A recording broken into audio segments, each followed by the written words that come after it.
98% des gens qui existent dans le monde aiment l'argent, et c'est naturel. Mais je me demande, est-ce que vous connaissez la vraie histoire derrière cette chose? Que vous tous, tout comme moi aiment autant, qu'est la monnaie.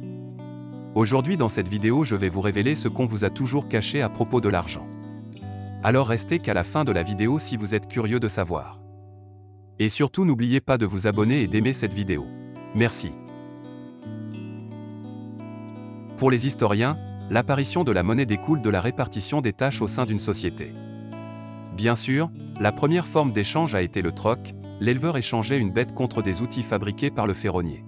Mais ce système pose des problèmes, il n'est pas facile à mettre en œuvre, quand par exemple un bœuf est difficile à scinder en morceaux pour des petits échanges. Il n'est pas toujours possible, quand une personne n'est pas intéressée par les objets proposés en échange de sa propre production.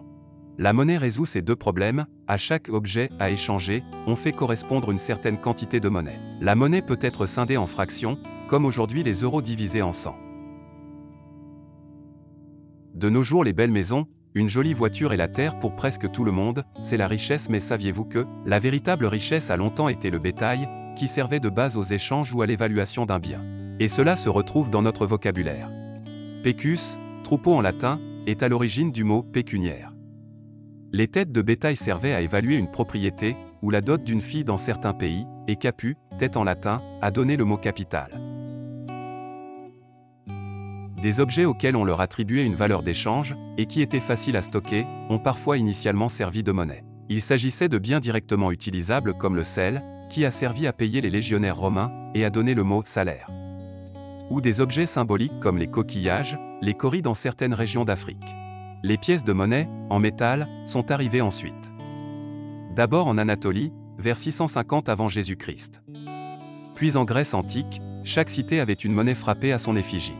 Les Romains étendront l'usage de la monnaie à tout leur empire. Au IIIe siècle avant Jésus-Christ, est créé le premier atelier monétaire, au Capitole. Il était auprès du temple de Junon, déesse avertisseuse. Ces oies ont prévenu d'une attaque des Gaulois, dit monta en latin, c'est l'origine du mot monnaie.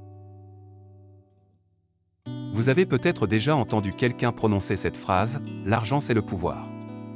Le denier, denarius ou pièce de 10, est aussi une invention romaine. Cette pièce, première à porter une valeur inscrite, 1x pour 10 en écriture romaine, à la fin du IIIe siècle avant Jésus-Christ.